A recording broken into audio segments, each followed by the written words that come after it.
Та бүхний сайн танд Бадрах ах маань Вашингтон хотоос бидний хүндлээд очиж байгаа. Бид нар бас Бадрах ахаас сонсож сурах юм бол мэдээж их байгаа. Бидний өдөр туршлагатай өдрөө. За тэгээд өнөөдөр Бадрах ах юу нэг зүйлсийг яриад бас эх 7 хоногт бас ханш амархуу ах нь бид яг нэг шинжилгээгээр таавдыг яаж өгнө.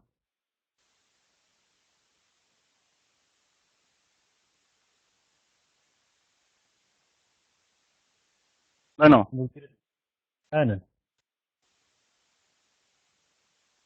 За хүмүүс таныг сонсож байгаа. Энийг хаалаа. Бүгдээ сонсож байгаа юу те? Аа. Сонсож байгаа юм байна уу?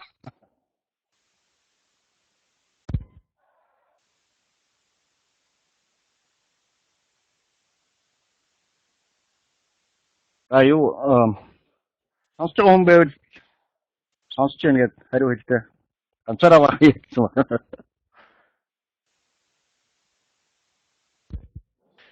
За сонсож байгаа юм шиг.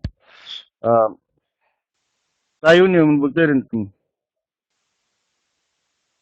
энэ өглөөний Монголд бол оройн нэмэнд хүргэж заал хадас мэдчилж байна. За тэгээд юуны өмнө энэ вебинарт оролцооч гэж урьж бас forex сонирхогчид трейдерүүдтэй ингэж холбогдох юм боломж олгосон Forexmn хамт олон Erkhemee баярлалаа гэж хэлье. Мөн өнөөдрийн вебинарт бас цаазаа зохицуулж оролцож байгаа нийт оролцогчдод бас оролцож байгаа явдлууд баярлалаа гэж ингэж хэлье. За Erkhemee-гийн хэлснээр бид нар бол Facebook дээр дандаа бас уулзаж очиж тийм учраас нэг өөрийнхөө тухайч гэдэг юм уу нэг дэлгэрэнгүй танилцуулаад яриад байх тийм шаардлага байхгүй хаа гэж ингэж бодож байна. Тийм учраас бидний цаг байгаа учраас шууд ингээд ажилдаа оръё. За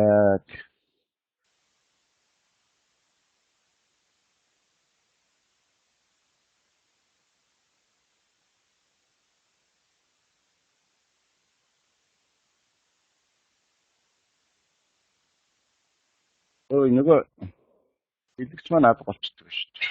Юу болов?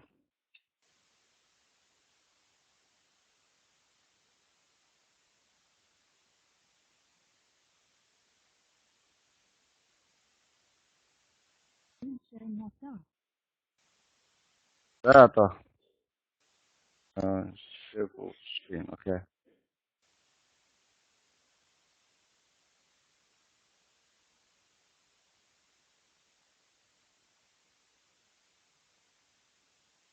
Энийг би юу гэж хариулах вэ? За. Миний дэлгэцийг харж байна уу?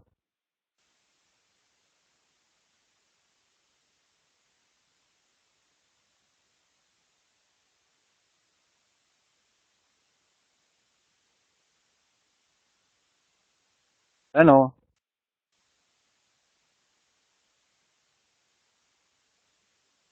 Байна уу? Байна. Бүгд харж байгаа таныг. Миний дэлгэцийг харж байна уу? Харж байна. За. Одоо нэг ардсан зураг гарсан байна уу? Тийм байна. За тэгвэл явлаа. Болж байгаа маань. За би өнөөдөр та бүхэнд ийм хоёр зүйлийн тухай одоо эхлээд ярих гэж бодсон байхгүй юу. Тэгэхээр юуны өмнө бол арилжаа хийж эхлэхээс өмнө, данс нэхээс өмнө, софтвер даунлодлохоос өмнө, компьютерийн өмнө суухаас өмнө бодмоор юм хэд хэдэн зүйл байгаамаа. За хамгийн нэгдүгээрт энэ зураг дээр харагдаж байгаа энэ хайрцаг байна те. Энэ хайрцгийг бол би энэ forex юм өрөө гэж бодоорой заяа. За миний энэ өсөйг давал хараад энэ нь орох хаалга заяа. Энэ хүмүүс орохгүй явж байна. За 90% нь яаж гаддаг вүлээ? Амжилт олохгүй. 10% нь амжилт олно. За тэгвэл энэ өрөөнд орохоос өмнө ингээд орох гээд явж явах хоорондоо юугаа маш сайн тодорхойлох хэрэгтэй вэ гэхээр зорилгоо маш сайн тодорхойлох. Мөнгөний тухай огт битгий бод. Энд орохоор явж байгаа хүмүүсийн 90% нь мөнгөний тухай бодож идэг. Тэгээд энэ хаалгаа гардаг. Энэ хаалгаар орохгүй явж байгаа хүмүүсийн 10% нь зорилгын тухай бодож идэг. Тэр хүмүүс энэгээр гарч ирдэг. За энийг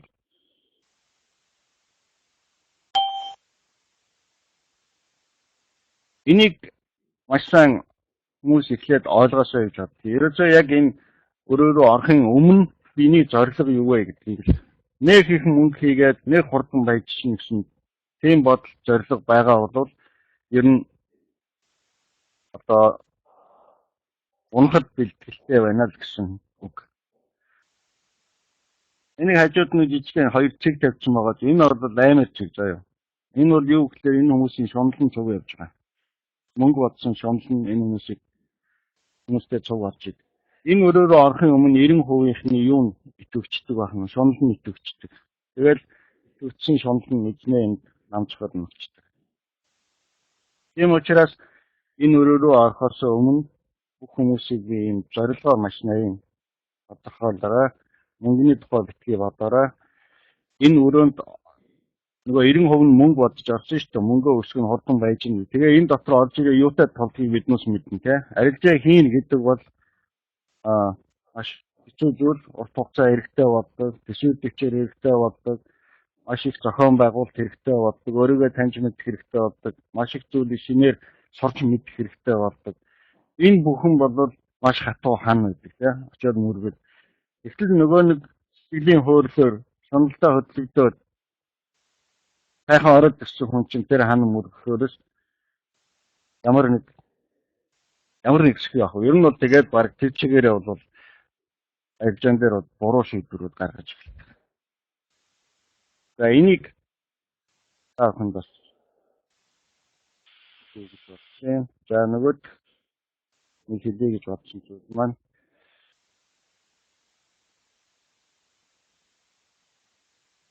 нэг юм зураг гаргаж агаад дараагийн хэсэг зүйлийг хэлье. За юу гэхээр хүмүүс байдаг нэг том алдаа байдаг. Тэр нь юу гэхээр forex trade хийн гэхлээр л нэг тийм манай бариг ертөнцийн байдаг ч юм уу ч юм уу нэг л тийм тусгай юм хийн гэсэн. Нэг тийм тусгай орчин, тусгай юм энд нэг том нууц үе те. Ийм юм бодоод байдаг. Би юм бодохын хэрэг өөрийнхөө нүдний өмнөр амжилтаас халахсан юм хөшиг босгоо бий болгоод байдаг. За тэгвэл энэ арилжаа маань ерөөсөө бидний амьдралын нэг хэсэг юм аа гэж. За одоо энэ зурган дээр ингээд тайлбарлая. За биднээс арилжаа хийн гэж байгаа маань юу гэсэн үг вэ гэхээс биднээс бүгдээрээ нэг түүц ажиллаж байгаа юм заяа. Энэ маань түүц. Миний түүц гэдэг. За саяхан Монголоос ирсэн найз маань Монгол маань хичнээн гоё болсон болохоор надад зөндөө юм ярьж гисэн. Гэхдээ би хамгийн сүүлд миний харсан Монгол 2003 оны Монгол учраас тэр үед түүц нь зөндөө л байдаг байсан. Тэр утгаараа би энд ингээд түүцгээд тавиад байгаа. За түүц ажиллуулах гэж байгаа хүмүүс шүү биднээс. За тэгээд танай удамжинд нэг түүц байж байгаа бах те. Тэнд нэг эмээ сууж байгаа бах. Тэр эмээгээс чи хаяа нэг очиж бох авдаг бах. Тэгээд бох авангаа тэгээд эмээтэй жоохон хууч хөө заяа. За эмээ бохоо хаанаас авдаг вэ гэхээр эмээ бохоо нарантуул зах дээрээс авдаг бах. Яагаад нарантуул зах дээрээс авдаг юм гэхээр нарантуул зах дээр бөөний үнээр хямдхан байгаа тийм үү. За эмээ бохоо авлаа, түүцэн дээрээ ирлээ. Энд 3-аар авлаа, энд 3.50-аар зарна тийм үү. За тэгээд 3.50-аас 3-аар хасахаараас 50 центний ашиг хийн, 20 центний зардал гарна, 30 центний ашиг хийн. За ийм байна. За зөв интернетээр гарч ирж байна. Нарантуул нэрээнээс авдаг гэж байна. За ингээл дамжаад явж байгаа. За яа. За тэгэхээр энэ нь бол яг хамгийн гол нь нарантуул дээрээс бөөний үнээр хямдхан авсан, түүцэн дээр зарцсан, дундаас нь ашиг хийсэн. Ийм ашиг Тэнд ашиг унаад байгаа учраас тэр түүц байгаад байгаа. Тэр имээ байгаад байгаа тийм үү? За энийг ойлгож байгаа. За түүцэн дээрээ ирэхээр имээ яадаг? Зардаг тий. Сэл хийдэг. Харамтууд дээр очихоор яадаг? Бай хийдэг. Тэгэхээр ямар ч зах зээл бай хийдэг нэг газар байх нь сэл хийдэг нэг газар байх нь. Тэр амжилт олно гэдэг бол хаан чи бай хийх үү, хаан чи сэл хийх үү гэдэг маш сайн мэддэг байх хэрэгтэй. Эсвэл яг энэ л зарчим удамсны үлрэлт байгаа түүцнээс ихсүүлээд одоо юу гэдгийг бүхэл бизнес байгаа. Оюу толгой төртөл энэ л байж байгаа. Тиймээс эндээс хямдхан авч болж байна.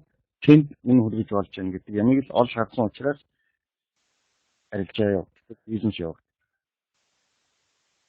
За түүцэн дээрээ зарцсан имээ мөнгөтэй мөнгөө бариад хаашаа өгөх бараанд болсон нарантууд гүн. За нарантууд дээрээсээ бөөндөө түүцэн дээрээ лээ зарж эхэлнэ.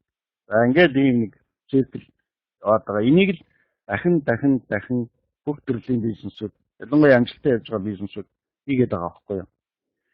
Ерөөсөө энэ бидний амьдрал дээр байдаг энэ л зүйл.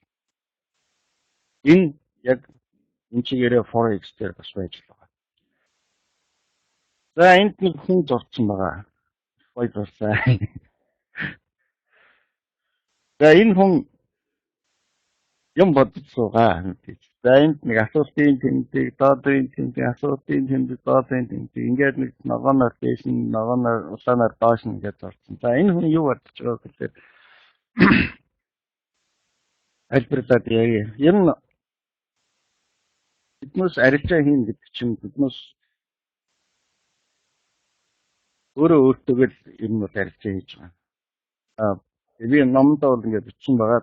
Танаас дансны мөнгө хий жилийн дараа нэгэд тэр яах вэ? Байж тийм үү? Хинч авахгүй, хинч өрөхгүй. Тэр арилжаа хийн гэдэг чинь биднээс өөрсдөө л зах зээл дээр оролдоод юм тушаагаад нэг бол юм аваад байгаа байхгүй. Тэрнээс зах зээлийг биднээсээ ингээд оролдоод байгаа юм бол байхгүй шүү дээ. Тийм учраас тэрнээс бол нэг айгаад имийгээд байгаа юм байна.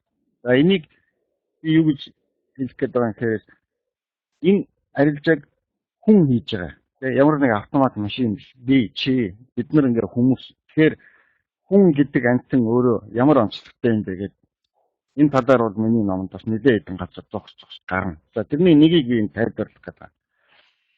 За түрүүний ярьсан нөгөө 3-аар аваад 350-аар зардаг. Тэгвэл энэ бизнес болдог.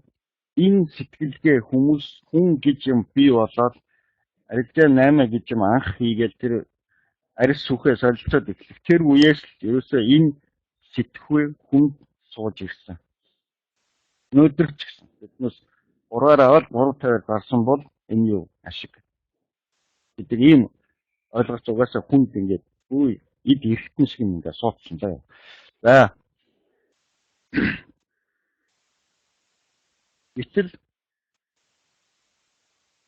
өнөөдөр зах зээл дээр юу болоод байгаа вэ гэхээр хамгийн том асуудал нь энэ хүнд суудсан сэтгэлгээ бол зөв үйл зөв.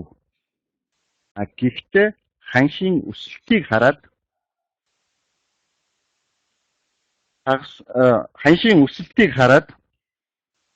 тухайн хүн юу бодож гэнэ вэ гэдэг нь маш чухал байдаг.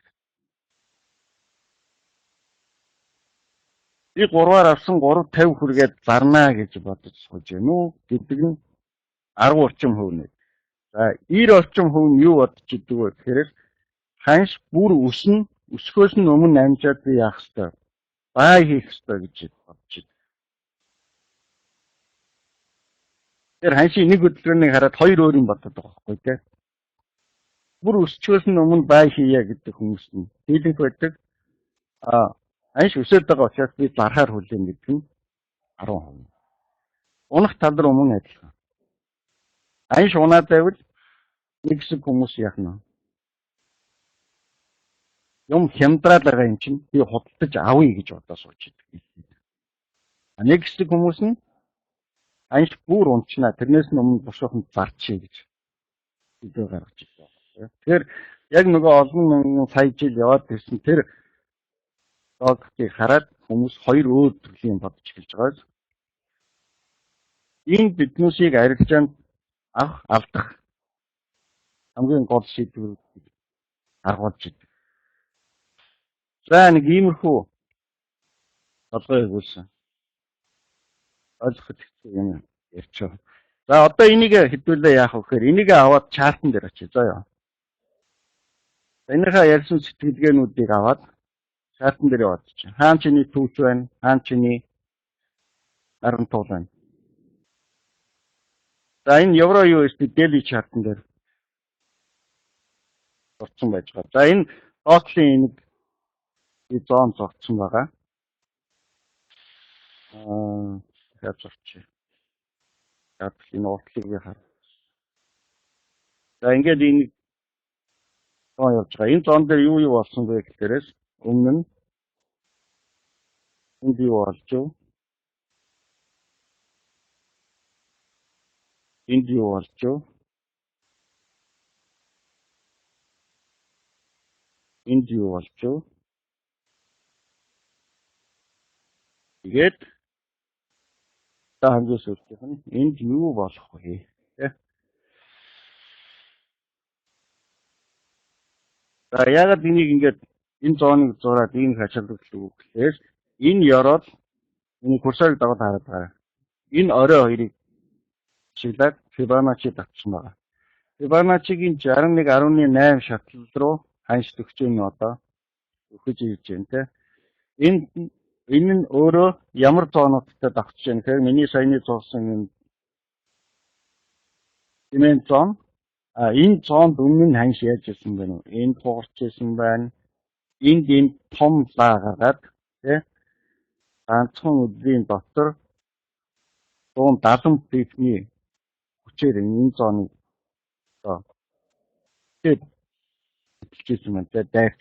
Энэ бол энэ зон энэ ханшийн хувьд ямар чухал зон бэ гэдгийг илэрхийлж байгаа илэрхийл.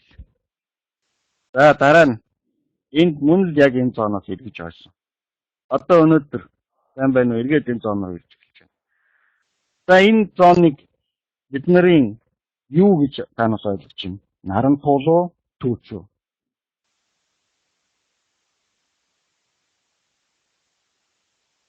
Тэгэхээр энэ биднүүсийн наран туул. Одоо биднээс юу хийхээр хүлээх ёстой? Бай хийхээр хүлээх.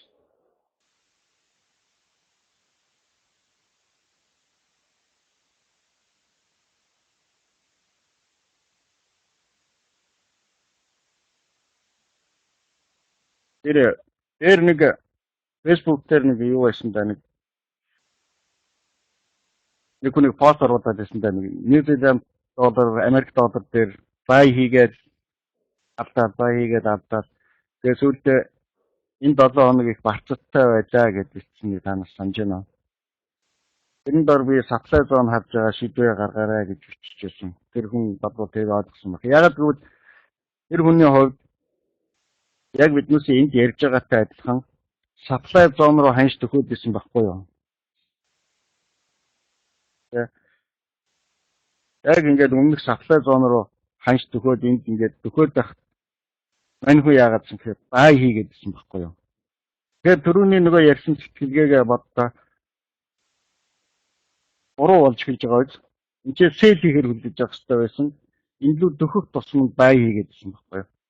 Тэгэхээр тэр 7 хоног бол багцтай байсан. Тэгэхээр багцд багтай хийхин тулд одоо бол биднээс наран тул руу одоо энийг биднээс энэ дээр иргэн гэдэг тооцоо хийгээд ирэхгүй ч байж болно. Тэрийг бол бид мэдэхгүй. Гэхдээ иргэх магадлал нь маш өндөр. Тийм учраас энэ гурвалжин зодсон байгаа байхгүй энэ өвглийн гурвалжин.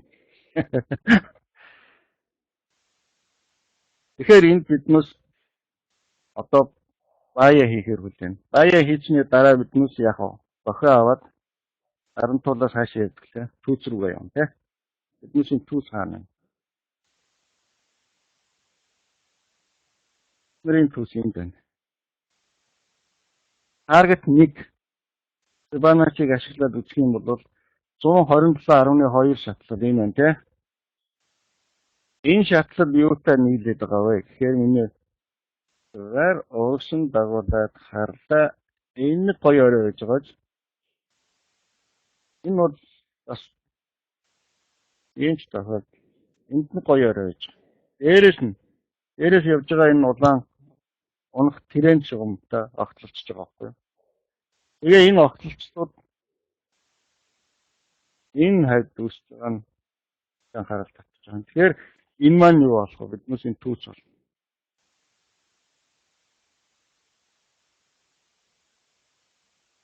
Тэгэхээр мэдээж ханш энэчнээс өслөө гэж үзээд биднээс одоо энэ дэвшилж байгаа таамаглалаар тийм бол бид одоо энэ наран тул дээр биднээс байгаа хин биднээс энчээ хүрээд гисэн бол биднээс яах вэ? Түүцэн дээр ирсэн босох юм зарах хэрэгтэй тийм. Тэгээ зөрөө юм зарах. А мэдээж хүн ч гэсэн мэдчихлээ энэ энэчнээс ингээд сумшиг ингээд энд очихгүй. Дунд нь мэдээ зөндөө лалалалалалаа юмнууд болж байгаа энд очих. Гэхдээ ерөнхий хандлага дээшээ ингээд яваад байвал ялангуяа Фибоначчигийн шатлалтууд дээгүүр үсрээд яваад байвал нүс түүц рүүгээ ойртоод байна гэсэн үг. Автосон цуудсан түүц рүүгээ явж байна гэсэн үг. Яг тэрийг бодоод хийж явах хэрэгтэй. За Эрхмээ вебинарта намайг урагтаа манай тэрэгдүүд хэрэг болохоор та бас сургаал ном айлдаж гэсэн баггүй. Тэгээд би одоо бодлоо тэгээд сургаал ном айлдах нэг юу байх вэ? Тэгэхээр энэ бас ихний ээлжинд бас залуучуудаа санаа юм өгөлөө гэж бодоод нэг ийм зүйлүүдийг хэлье гэж бодсон. Яг л би өөрийн ер нь хэлье гэж боддог, сануулъя гэж боддог. Тийм л өгнүүдэд нэгтгэж энэ ном болгосон учраас за ингээд дараа нь бол номны тухай ярина. За тэрний өмнө нь бол яг энэ тааханд бас нэг чартнес нэг бас нэг бяцхан бэлэг гэх юм уу тий. Бас хүмүүсийн гэр болгон мэддэггүй нэг зүйлүүдийг хүн бас энэ хэлээд өгчээ. За хэвлэн өдрийн чартан дээр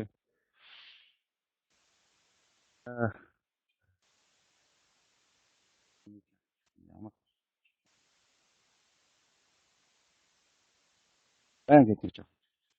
За ингэж байгаа. За жишээлх юм бол энэ хоёр байна тий.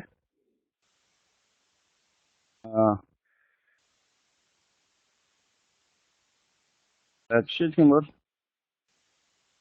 биднээс айлтгээд ингээд чарт хараад явж байхдаа чартын одоо энэ өнгөрсөн энэ хөдөлгөөнийг хараад за энэ хөдөлгөөний үед өмнө нь юу болсон бэ гэдгийг тий. Жишээ нь энэ хугарал байна тий. Аншилж ирээд унсан. За энэ хугарлын үед жишээ нь жижиг чартууд дээр ч юм уу юу болсон бэ гэж одоо харъя гэж бодъё л дээ. Тэгэхээр энэ маань 4 цагийн чарт те. 30 минутын чартан дээр ингээд очлаа. Одоо биднээс яах вэ? Нөгөө ингээд чартаа ингээд гүйлгдэг. За энэ яах вэ? Ингээд ойрхон байгаа болохоор хурдан гараад ирчихсэн. Зүгээр ингээд маш их уучны ч юм уу их удчихсан юм уу хараад биднээс ингээд гүйлгээд идэх те. Ингээд гүйлгээд. За тэгэхээр гүйлгэхгүй нэг юм арга байгаа. Тэгээд тэрийг танаас. За одоо энэ дочийг мэдгүй ашигладаг. Навтаа скрол гэдэг. За би энэ дочийг ингээд дарна авна. Тэгэхээр танаас яг энэ үзүүрт заяа.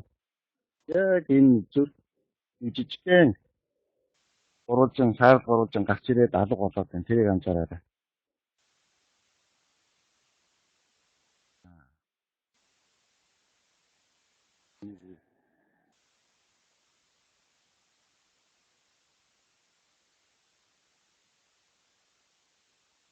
Одоо бидний шиг. Тэгвэл яг нөгөө шугамн дээр маань сар 100 зурцсан болохоор одоо за хараа. Яг энэ ногоон шугамны үзүүрт яг энэ үндэсний бүдгэн харал болон гарч ирээд алга болоод байгааз харж байна.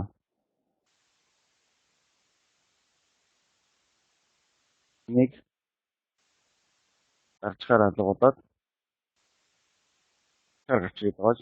Одоо яг энэ дээр курсор авчиад курсор нэгэ дарсан чигээрээ гүйлэг. Тэгэхээр ингээд босоо сааруулж байгаа юм гүйл гэж байгааз. За энэ шугамыг нөгөө үзийг бодож байгаа газараа авчирлаа. Аас нэг аав. Одоо нөгөө нэг бүдгэн уралчин чи энэ доор байгаа доос би курсороо тааруулдаг юм тий. За одоо энэ дээрээ энэ доос ач. За одоо биднес энийг яаж солисон яг энийг л харуулдаг байх. Нэг цаг дээр юм байсан байна. 30 минут юм байсан байна. 15 минут юм байсан байна. 4 цаг тийм байсан байна. Одоо нөгөө түрүүнийхс ингэж гүйлгээд байх шаардлагатай болчихж байгаа байхгүй юу? За энийг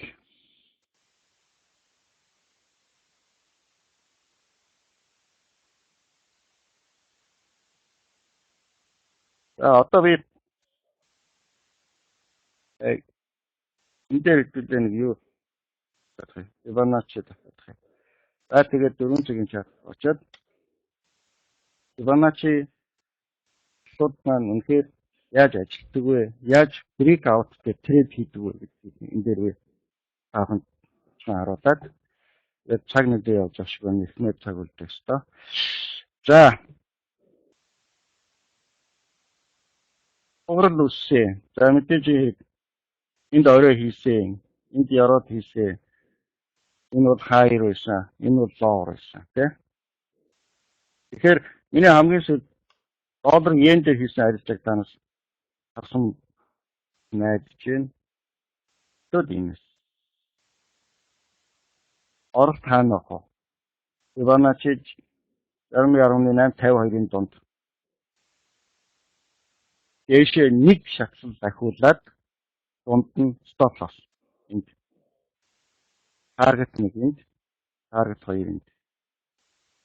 Үнтэй очоод зогсчихсон байгаа ч тийм.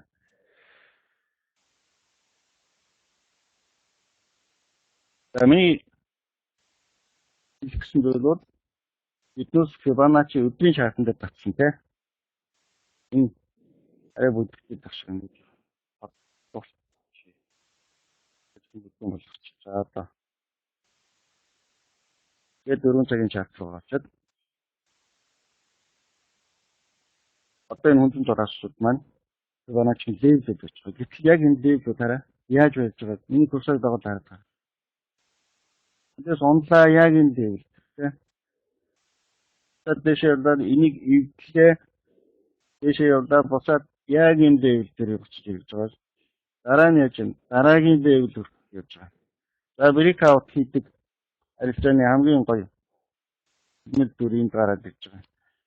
Нэг танаас.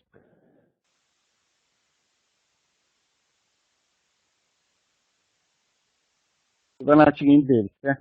Энэ нь яроод тийм. Өмнө яаж яасан бэ? Өмнө яаж яасан бэ? Энийг эвдэж байгаа тэрэг. Ихэнх хүмүүс яадаг вэ? Энд ордог. Ажиг ингэж болчих. Ихэнх хүмүүс яадаг вэ? Энэ чийл хийдэг тийм. Энэ чийл хийж байгаа хүмүүс хаана стопо тавих хэрэгтэй. Энд тавих хэрэгтэй. Энэ пип болж байна. Чи 160 пипний стоп лосс. Тэгвэл энэ брейк аут дээр тэрэг хийхдээ юу яаж хүмүүс хийдэг вэ? Яг энэ дээр нь оролцоод байдаг. Стоп лосс хаана хийдэг? Стоп лосс хаана тав? Стоп лосс хаана тав бодох. Санаачаад тахад. Энэ зээл оролтын дээр яг энэ Фибоначчи гэдэг. Энэ маань яваад хэд болж байна? 11.852-ын дунд гэсэн. Төрөний ярьсан яг л давтагдж байгаа ч. Окей, стоп лосс хаана тавих хэрэгтэй. Нэг шатлал дагуулад тэр хэдэн пип 81. 160 пипний стоп лосс үлдээ. Тэрийг авах 80 пипний стоп лосс авах. Өөрөө арилжаанд нэг баг рисктэй өндөр магадaltaй орно гэдэг оролт. Энэ удаа энэ оролт. Яахан дэгстэл ярих юм бол стоп лоссны хэрэггүй оролт байгаа шүү дээ. Стоп лосс энэ тавьсан ч. Ишээ яваад дүнд чамайг оруулаад тас. За тэгээд дараагийн левел дээр нь ирсэн тий. Дараагийн левел хавцаа жоохон гэж яаж бод. Тэгээд дараагийн левелийн брейк аут хийгээд юм тий. Аштом гэд гаргаад байсан онсон. Энэ дэвлийг шалгаж чадаагүй. Тэгээ энд сайн уналт үүссэн. За энэ дээр яагаад уналт үүссэн гэдгийг танаас юу гэж харж байна? Энэ дээр үүссэн уналтыг.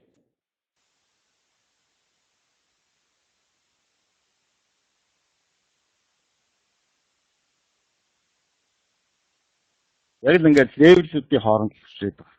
Эндээс энэ левел. Эндээс энэ левел. Тэгээд энэ левел. Одоо энэ левелийг доош нь эвдчихэд буцаад энэ таас нөгөө нэг дижитал багтаа явуулж энэ дахиад гараад иж байгаа. Тэгээ энэс дахиад доош. За энэ эргэлт яасан гэхээр энэ мундаг график хаасан. Энэ бол өгнийн шатлыг очиж захмаа санагдаж байгаа. Гэтэл өгөө яг график хаагаад буцаад ирчихсэн. Ийм бас сонирхолтой зүйлүүд болсон. Тэгэхээр яг Fibonacci-гийн шатлалууд маань бол үнэхээр ингэж ажилтдаг. Тэгээд миний бодлоор бол евро USD дээр ялангуяа хамгийн сайн ажиллаад байх шиг санагддаг. Тийм учраас би зарим постууд дээр евро дөрмийн тоглолт хийдэг гэдэг ярьдаг байсан. Тавьжсэн тэрийг та санаж байгаа хаа. За ингээд би юу за ингээд би ярих юмнахаа эхний хэсгийг ингээд үүгээр өндөрлөөд тэгээ би дараагийн хэсэг буюу би номынхон тухай та бүхэнд бас товчхон ярьж өгье гэж бодож байна. Яг тэгвэл Эрхмээ бас залуучууд вебинарт бас номын тухай нэлээд асууж сонирхож байна гэдэг. За миний номын тухай бол мэдээж номын тухай мэдээлэл авах гэж миний нэшин вебсайт байж байгаа. Тэгээ вебсайтн дээр ороод ном гэсэн хуудас руу ороод тэгээ энэ дотор бол номын тухай ингээд товчхон мэдээлэлүүд байж байгаа тийм. Яаж хөдөлж авах вэ? Энийг бүгдийг ингээд доош нь гүйлгээд уншиж бодно.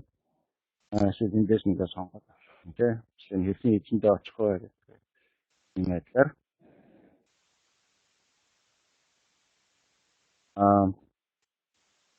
би номынхаа талаар тооч мэдээллүүдийг бичсэн байгаа. Зүгээр хөдөлж авахыг хүсвэл яаж авах гэдгийг бичсэн байгаа.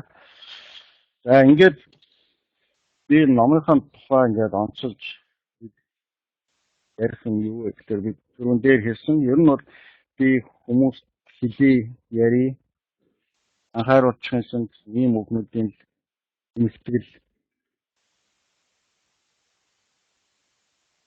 маань бол энэ ном маань шүү дээ тий.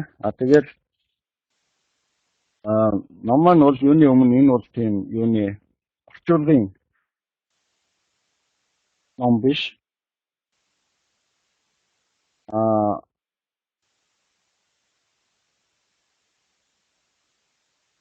Ер нь бол номоо бол бичгтээ бол би нэгдүгээр хүмүүс яаж алдаад байгаа тухай яг үнэн бож түүхүүдийг энэ чинь ингээд оруулж өгсөн байгаа. Тэгээд дараа нь яг Forex нөгөө нэг амжилт болох өөрийгөө таних харилцааны төлөвлөгөөтэй байх, харилцаагаа төлөвлөх энэ тэгэл энэ бүх юм дээр чинь тодорхой 3 чулуу байж байгаа шүү дээ. Тодорхой 3 чулуу маань сэтгэлгээ, аргачлал, менежмент гэсэн 3 зүйл байж байгаа. Тэгэхээр энэ 3-ын талаар би яг өөрийнхөө бодол сэтгэлдлүүдийг ер нь анхаараасаа гэсэн зүйлүүдийг ингэж ингээ англиар бичсэн байгаа. Ер нь бол зориулт нь бол хүмүүс энэ номыг ингэж уншаад 1 унш, 2 унш, 3 унш тэгээд дараа нь өөрийнхөө арилжааны төлөвлөгөөг зохиоход хэрэгжилж болохоор ийм зүйлүүд бас энэ номонд тусгаж бичигдсэн. Тэгээд Forexmn дээр нэг саналыг болж байсан да. Тэгээд нөгөө юу гэдэг нэг одоо хамгийн том санал бол биднээс шунлаас боллоо гэдгийг хэлчихсэн. Өнөөдөр шунлаас болж биднээс харддаг гэдгийг бол бүх л хүн хэлж чадна. Шунлаас болсон. Тэгвэл хамгийн гол проблем нь юу гэхээр шунлаа таньдаггүй. Тэгэхээр энэ номонд бас Forex ба шунл гэсэн гарчиг данс уншиж үзэх юм бол үнэхээр тэнд шунл арилжааны талбарт ямар үр гүйцэтгэх юм бэ гэдгийг хэрвээ чамд ямар сэтгэл төрөөд чи ямар үйлдэл хийгээд байгаа бол чи чиний хүү шунлын хүү гэдгийг зааж ялгах энэ тустай зүйлийг бичсэн байгаа. За менежментийн хэсэгт бол хамгийн гол нь биднээс бол арилжаанд бага хувийг рисклгээд байдаг те. Том арилжаа битгий нэ гэдэг. Алдаж болох мөнгөөрөө тэрээд хийгээрэй гэдэг биднээс яриад байдаг. Биднээс үнэн гэхдээ цаашаа өшөө явах юм зөндөө байдаг. Жишээлбэл бол хамгийн том стоп лосс чинь хаана байгаа юм бэ те. Би унвал өнөөдөр байгаагаас би унвал хаана унах вэ гэдгээ маш сайн ихтэй тооцож явах хэрэгтэй юм шиг надад санагддаг. За тэгээд би таанаас одоо нэг юу үзүүлээ? Нэг ном үзүүлээ. За энэ номыг таанаас мэдэх бах те.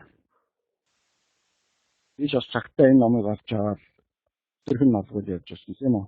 За энэ ном ийм зузаан ном байна. За энэ зузаан номын дотор маркетингийн тухай бичсэн. Ердөө 252, 253 гэсэн хоёрхан нүүр байна. Энэ хоёр нүүрийг унших уу? Ердөө маркетингээр энэ 250 хуудас энэ зураг нэгээд 250 маркетингийн сигнал гэдэг нэр ганц сигнал өгөөд ингээд багсчихсан.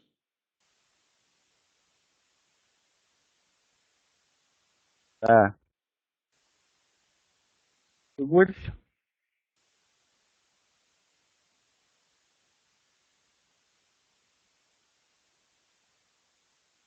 миний номон дээр очиод танаас маркетинг харж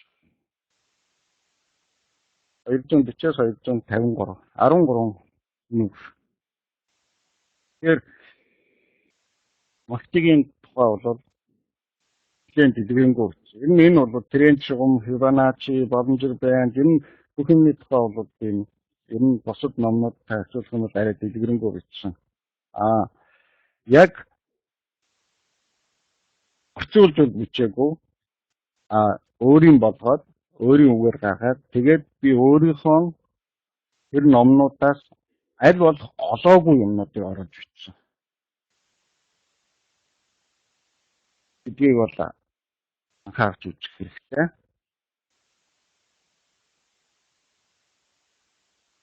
За энэ бол миний номын файл. За дэлхийн бол харснараа зүүн бич маркетинг руу яваад чи.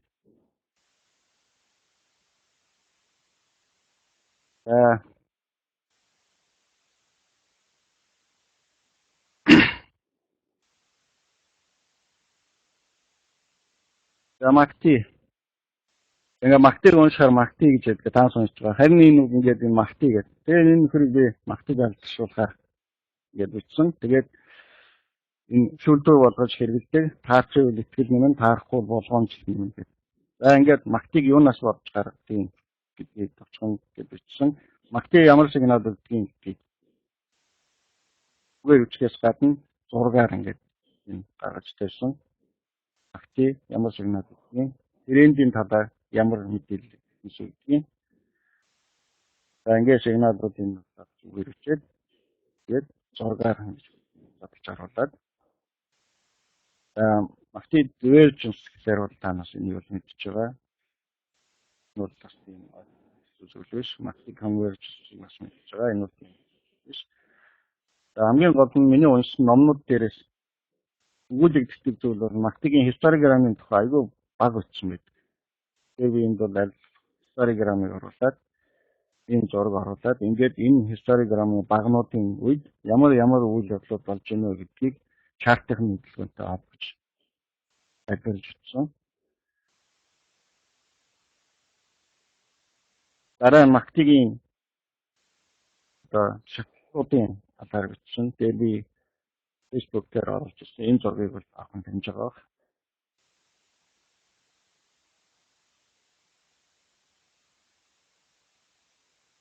Тэгээд авах зах зээл яахгүй хад өгч чи яарад авах вэ гэдэг сүртэй төчөөтэй яг энэний зооныг хүлээж ээж ямар хэмжээний урт юм уу эсвэл богино хайрлж байгаа хөвгөд бодох хэрэгтэй гэж хэлсэн. За миний энд хийсэн хамгийн шинэлэг шилжлэхээр өөр номнууд олдохгүй гэж хэлэхээр зүйл бол энэ хүснэгт байгаа. Тэгэхээр чиний тренд чартан дээр ямар төсүүд нь байна? Арилжааны чартан дээр чи ямар төсүүд нь байх ёстой вэ гэдгийг эндээс бас харж болно. За ихэнхдээ ингээд 13 нүүр чиж байгаа. Тэгэхээр зөвхөн маркетингаар жишээ авлаа. Ер нь бол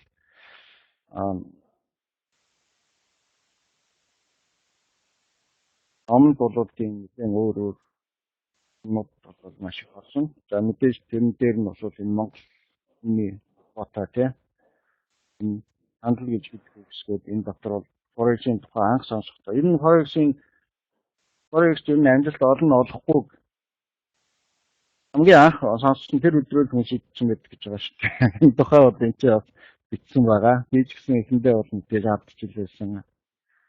Онгомжлээсэн. Тэгээд одоо бол ингээд эргээ бодоход бол хамгийн анх сонссон тэр өдөр бол маш чухал. Ер нь хамгийн анх сонсохдоо түрүүний нөгөө хайрцаг руу орохгүй явж исэн хүмүүс юу бодож байгаа санаж байна те. Анх сонсоод тийм юм бодож эхэлсэн бол тэгээд тэр ахуй алдахгүй гэдэг бол энэ тэр өдөртөө шийдэгдчихдэг. Тэгээд за сургалтын цуг шаардлагатай юу гэдэг юм гарч байгаа. Тэгээд энэ дотор бол би мэдээж сургалт бол хэрэгтэй. Гэхдээ ямар сургалт байх юм, ямар багш байх юм. Хамгийн гол нь тэр сургалтанд очиод юу асуух юм. Сурах гэж очиж байгаа хүн юу асуух юм, сурах гэж байгаа хүн юу үзүүлэх ёстой юм. Ямар нэг чөлөө зөвшөөрөл өгдөг юм бол тэр өгсөн төр ямар үүрэгтэй байх вэ, ямар хариуцлагатай байх юм гэдэг талаар өөрхөн бодлогыг хэлсэн байгаа. Ягаад би тэр талаар нэлээд ингэж хич болов гэхлээрээс мэдээж тэр танаас харж байгаа тэр харамсалтай түүхүүд гэдэг болохоор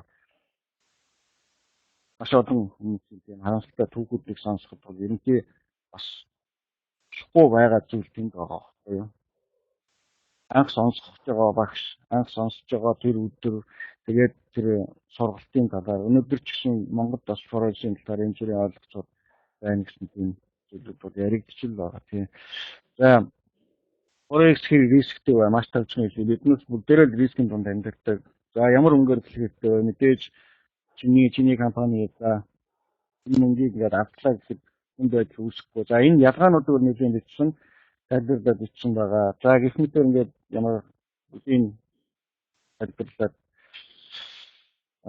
ярихтай нэш. За би харин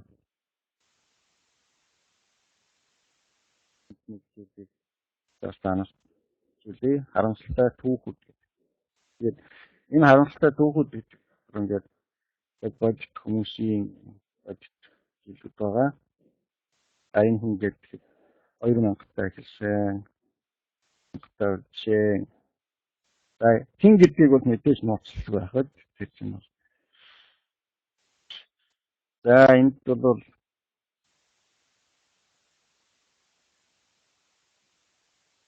5,000 доллартай хэлсэн хүн 700-ын трейд нээж байгаа байхгүй юу? Энэ бол за энэ хүн 200,000 жил аваад ирсэн. 100,000 өрөнд. Их мэтэр ингээд хүмүүс зах зээл дээр асар их мөнгөө юунд ч биш үгээд. Энэ бол зүгээр танхины утаашиг агаад замхаа алга болно, карантинаас гоожод алга болно. За тэгвэл яагаад энэ хүмүүс автаад байна? Яавал аль болох алдахгүй байх вэ? Яавал амжилт олох вэ? За энэ талаар бол өөрийн одоо турсан, мэдсэн, ажигласан энэ бүх зүйлүүдээ инклюдж ингээд бичээд 200 доллараар үнэлээд за ийм одоо ном гаргасан. Тэгээд зах зээл танаас арилжаа хийдэг бах хэдэн мөнгөөр арилжаа хийсэн бол ямар ч байсан 200 төгрөгөөс дээш доллараар алдаж үзсэн л баг. Тэр алдсан мөнгөний төлөө хамт юу үлддэг вэ гэдгийг бас бодож үзэх хэрэгтэй. Тэгвэл энэ 200 долларын төлөө чамд юу үлдэх вэ гэдгийг очихын хэлье. Энэ 200 долларын оронд чамд хамгийн доотлол нь энэ ном. Энэ номыг чи өнөөдөр унш, сарын дараа унш, жилийн дараа унш, энэ ном чамд ажиллах болно. Тэр нь энэ ном гэж ойлгож байна. Ягаад гэхээр хэрвээ танаас анзаарсан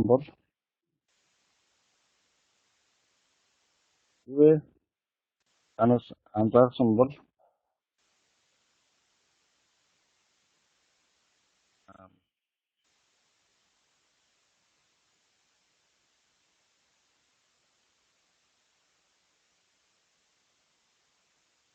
За би энэ хүү сайт тодорхой сан гишүүнчтэй болохгүй энэ сайтын гишүүн байх хоёр нөхцөлийн нэг нь энэ хүү номыг хадаас захиалж худалдаж авсан байх явдал юм аа гэж байж байгаа. Тэгэхээр явандаа бол гишүүнчтэй болоод гишүүнчлэл маань бол надаас сигнал аваад тэрэг хийдэг эсвэл дагах тэрэг хийдэг тийм боломжийг одоо нээж өгч байгаа. Тэгэхээр тийм боломж руу орохын тулд энэ номыг авах хэрэгтэй. Яагаад гэхээр танаас үргэлжлүүлээ уншвал яагаад гэдгийг нь ойлгож байгаа бох.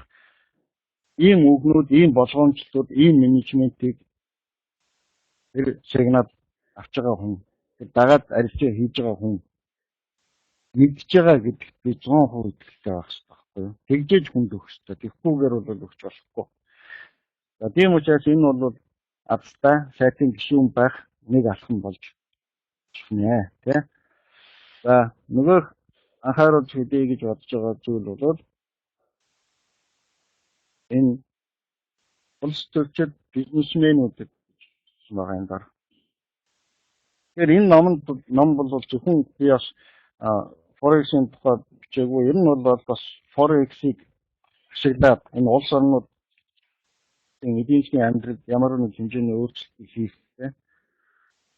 Энэ талаар бол бас өөрийнхөө бодол санаануудыг ялангуяа дэвшүүлж байгаа асуудлуудыг ингээд ичсэн байгаа. Жишээ нь биднээс ямар сайхан цагийн бүсд амьдарч байгаа вэ те монголчууд маань.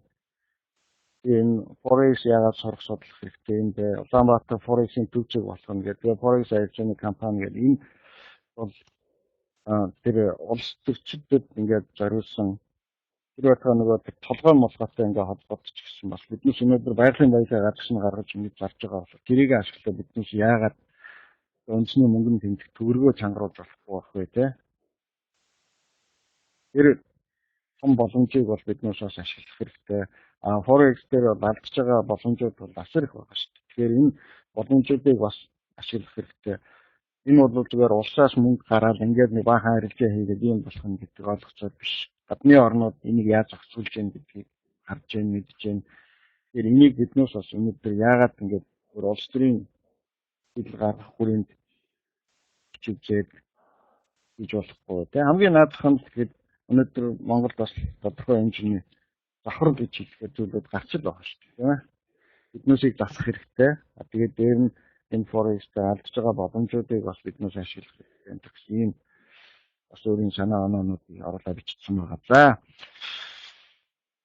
За номынхаа тухай ингээд очихын ингээд тайлбарлаж билүүд ийм зүйлүүд байна. За ингээд аахан сонирхож байгаа бол тэгээд миний номыг өргөнөөр судалж аваарай. Тэгээд алстаа надтай зөв арилжаа хийх энэ найдвартай тийм шиг болцгоё гэж. За ингэж хэлээ. За ингээд миний хэлэх үг дууслаа. Өөр одоо асууж барих тийм зүйл байвал мэдээж миний хаягуд бол танаас мэдчихэж байгаа шүү дээ. Одоо ийм хаягаар имэйл ичж болно, эсвэл фэйсбүүк дээр надтай харьцаж байна. За ингээд анхаарал тавьж сонирхсонд бүгдээрэнд чинь баярлалаа. Тааханд амжилт хүсье.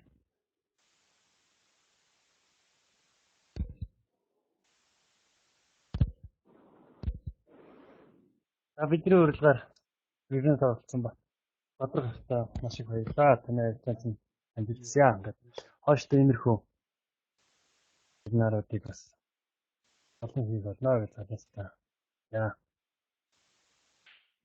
За баярлалаа. За. Бүх залуусах хүмүүс танд бас баярлалаа.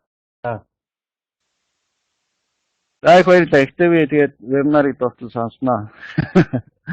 Анх удаа оролцож байна те. За. За үргэлжлүүлээд хэдийдээ эх 7 хоногийн төлөвөөс ярилцсанаа.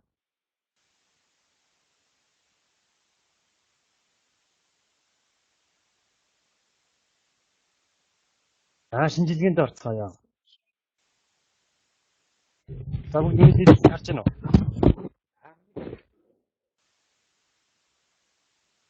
Яа. Бидээс 90% доторх ахтай баярлалаа. хэрэгтэй зүйлсийг ярьлаа гэж. За хэдүүлээ евро USD-г ажиглая. За евро USD дээр иймэрхүү тэгээд ажиглагдчихж байгаа. За энэ дээр ийм зүйл байгаа юм. 1 2 3 4 яг түрүүний бадрах хэлсэн шүү дээ. Сэтлээд одоо бидний яриад идэг pullback маань ингээд явж байгаа тийм үү. За тэрийг бадрахын юунаас арай жоохон дээгүүр байна л да. Энэ болохоор энийгээ доош нь сэтгцэн энэ чинь pullback хийчихсэн. Тэгэхээр яг нь дахиж энэ хэсэг энэ чинээс унах дүрслэх магадaltaйг харж байгаа юм. За 4 цаг дээр юм байна. За 7 хоног дээр наа гэдэг. 7 хоног дээр болохоор яах нь энд дагаад өгсөн байна шүү дээ. За энэ ч байна. Харин энэ удаан зайн чинь яах нь маш сайн ханшин дэмжлэгийн болон эсвүүцлийн бүс болж исэн. Дэрийг харагдаж байгаа зү. Харагдаж байна. За сайн эсэргүүцэл болон дэмжлэгийн бүсэд болж исэн. Өнгөрсөн 7 хоногт яах нь энэ та энийгээ сэтрээд доор нь хаагдсан болохоор ер нь евро USD-г цаашаа даун чиглэл үргэлжлэх хандлагатай гэж бас ажиглаж болно.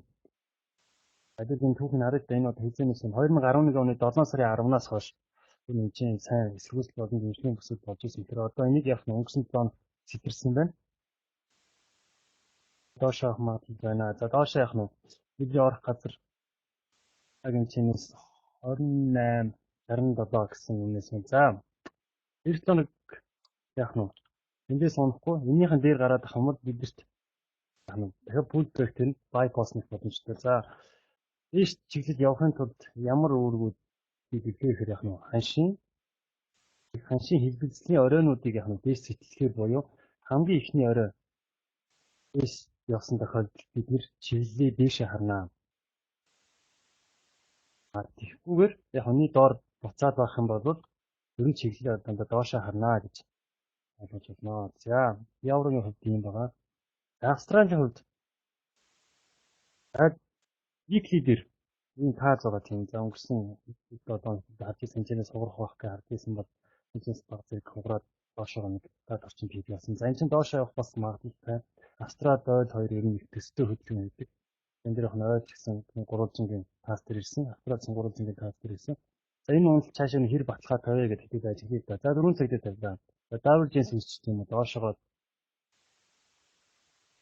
аваад чиглэлийн зүйлсэн байна. За тэгээд яг нь 1 2 3 удаа шалгаж ирсэн тренд лайныг доош нь сэтэрсэн. За сэтрээд энэ ч яасан бэ? Pullback хийжээ. За тэнгуут энэ чи юу харагдаж байна гэхээр яг нь weekly-гийн энэ 300-ийн таазыг л улам ингээ хүчтэй болгоод байна шүү дээ. Ер нь цаашаа унах магадлал маш их байна. За бас ингэж хараад идэг. Мэдээж хэлбэлээ доомны онд буюу юугаа харах хэрэгтэй. Трендийг харах хэрэгтэй. За энийг яах нь хамгийн сүүлийн эслийн давыг доош нь сэтэлсэн байна. За тэгэхээр одоо энэ дээш өсөхөр энэ дээдлийн чиг хаяг сэтэлгүй байх магадлалтай доошоо чиглэл ингээд их магадлалтай. За энэ чинь бас давхар ажиглах хэрэгтэй дээ. 7 хоногтой. Бас энэ таазыг бол хүчтэй болгож байгаа. Би Facebook дээр оруулж ирсэн даа. Нэг тренд лайн сэтэлгээд нэг эслийн доор сэтэлгээд 2 дээш оройгоо сэтэлж чадахгүй 3 гэх тий та тэрийг марцсан бол эргээд тийм яг 1 2 3 гэдэг зүйлийг ажиглах хэрэгтэй. Энэ бас тэрнгээр ажиглагдаж байна. За өдрөөр ийм 30 дээр нэг ийм сэрээ байгаад байна. За энэ сэрэний яг энэ SP лайнууд үнэхээр хүчтэй байгаад байгаа. Нэг баг зэрэг доош сэтэлээр гарч ирсэн юм байна. Энэ чинь ийм зүйл харна. За бид доошоо гэж харсан юм бол бидэрт ийм шинэ SP лайн үүсэн байна. За энэ ч яг нэг яг ч үсэн эсэргүүцэл болон дэмжлэгийн бүс болж исэн бол Австрал энэ өвчлөсөд энэ чинээс унтаа өршөөлөх магадлал өндөрөө гэж. Ер нь 9 хоногт унтаа өршөөлөх магадлал маш өндөр. За Австралийн хувьд энэ за алтны хувьд бол би өсөөд энэ тэрний SP лайн хүртэл өсөх боломжтой гэж хараад байгаа. За тэнгууд энэ хэр магадлал өндөр вэ? Хэр боломжтой вэ гэдгийг хэлээд яах нь. За юугаар харъя? 7 хоног харъя. За 7 хоногор бол яах нь ингэж харсан шүү дээ. Бид нэр артыг бол ингэж зурсан шүү дээ дээш нь. Энэчнээс бол энэ SP лайн хүрнэ гэж таамагласан бидний таамагласан юм. За одоо энэчнээс яах нь доор нь багтаа энэ хүрнэ гэсэн. Одоо энэ яг дээш явж байгаа таамагийнхаа талын туулжээ. За энэ дээшээ явна гэсэн таамагийг хэрхэн гаргасан бэ гэдэг яах нь. За одоо хараад байна чи.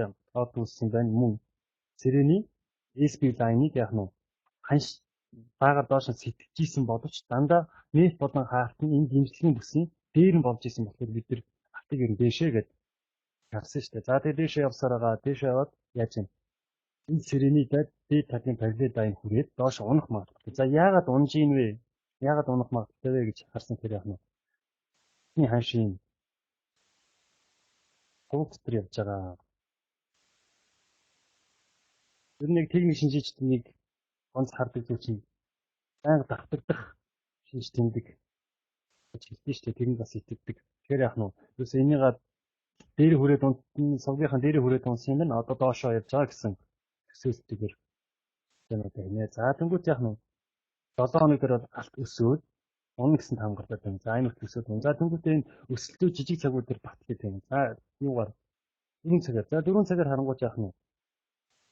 Тэрийг анхны сэрэг чинь бол ингэж байгаа шүү дээ. 1 2 3. Энэ сэрэг бол ямар ч үр дүнгүйс энэ сэрэгээ бид нэр хувиргаад мод тохиол шиг сэрэг бодгоо хартах яах нь. Үнэхээр сайн бичсэн. За сэрэний чанарыг бол ингэж харна. За сэрэг бол дээшээ зурагдсан юм байна. За дээшээ зурагдсан бол ханш дээшээ чиглэх магадлал өндөр. Дээшээ зурагдаад яах нь. Сэрэний дайнуудыг харах. За медиан дайн үнэхээр сайн барьж ирсэн байна. За дээшээ магадлал өндөр. Сэрэний доод талын параллел дайнууд сайн барьж ирсэн байна. Сэрэний SP дайнууд сайн барьж байгаа юм байна. За тэгэхээр алт юу нөсөөж яах нь. Энэ SP-ний хүрээ цаашаа медиан дайн хүртэл өсөх магадлал өндөр харагдаж байна. За M15 дээр өсөх магадлал хэрэг өндөр вэ гэж шүү харагдаж. За бид нар домны онд гэж ярьдаг тийм үү.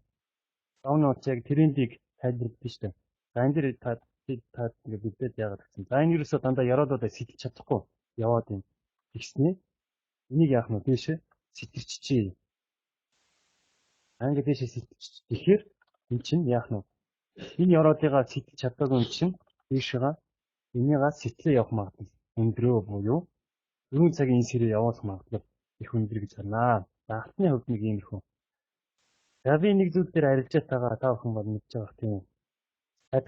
Адим дээр сэл захиад өгсөн байгаа. За админ сэл захиад маань ийм зүйл байгаа.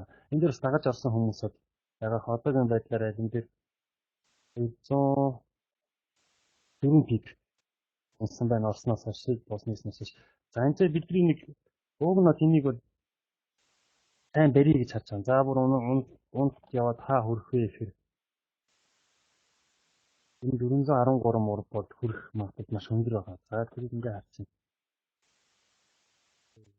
За тийм байна. За 413 хүрэх магадлал маш өндөр. 409 биш үү? 409 хүрэх магадлал маш өндөр. Гэхдээ наан нь яах нь? Яалчгүй нэг сайн. Тэнүүд туссан. За энэ дээр яах нь ирээд бид нөгөө юугаа харна шүү дээ. Хилбэлцлээ ханшихаа хилбэлцлийг ингээ харна. За ингээд яах нь энийг дээшээ сэтгэж хаад ирээд дахиад доош нь сэрийгээ шалгах юм бол шууд сэл босоо хаана. Яагаад хааж байгаа вэ гэхээр яах нь.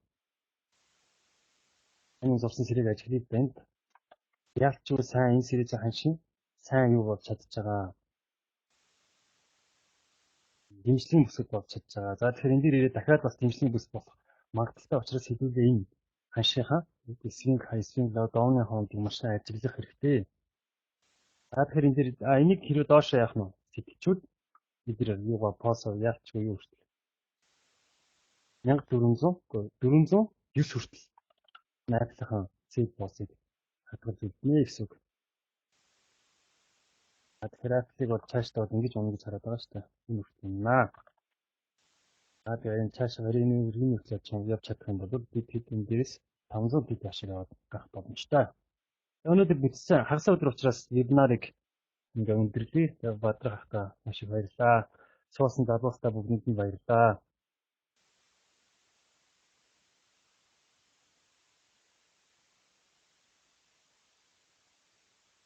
Тэрээ сайхан мөнгөний менежментээ бариад сэтгэл зүгээ сайхан битээд явуулж байгаа нь хэцүү зах зээлтэй.